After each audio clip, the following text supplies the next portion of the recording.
Halo semuanya, perkenalkan nama saya Friska Anggrini Sesel dengan NIM 24104181126.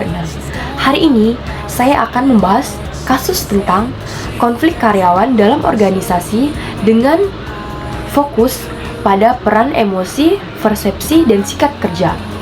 Dalam dunia kerja, emosional sikap bukan sekedar membentuk keputusan, komunikasi, dan dinamika tim. Ketika emosi negatif muncul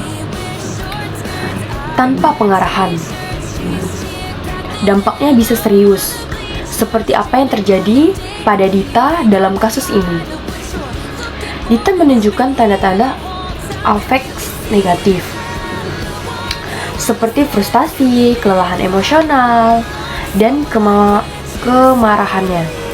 Penyebab bisa terjadi karena tekanan kerja yang tinggi dan kurangnya dukungan dari atasan bisa membuat seseorang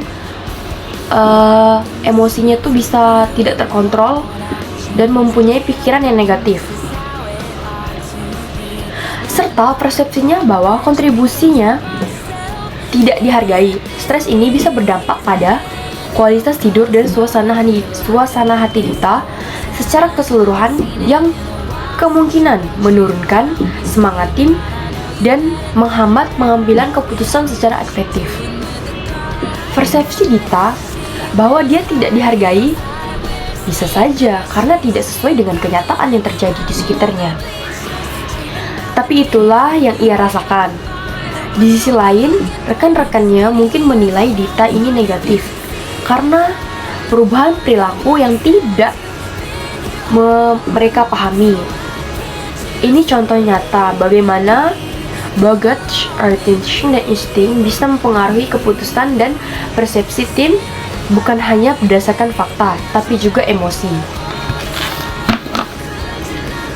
Dari sisi sikap kinerja, terlihat penurunan jobs and tradition, organizational commits, and engagement. Kemampuan Dita dalam mengenali emosinya, self-worth, dan mengelolanya tampaknya rendah,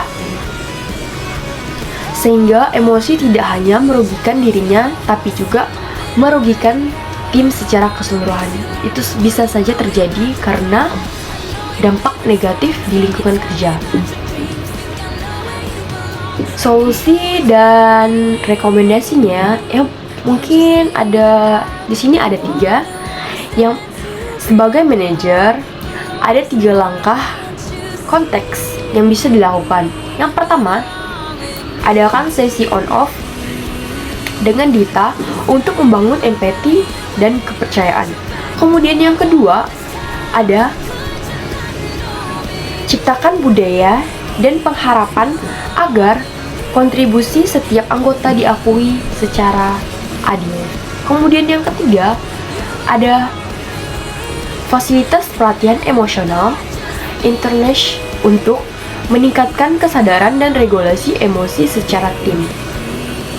Maaf, saya ulang, seluruh tim. Dengan memahami dan menangani emosi, persepsi, dan sikap kerja secara tepat, kita bisa menciptakan lingkungan kerja yang lebih sehat dan produktif.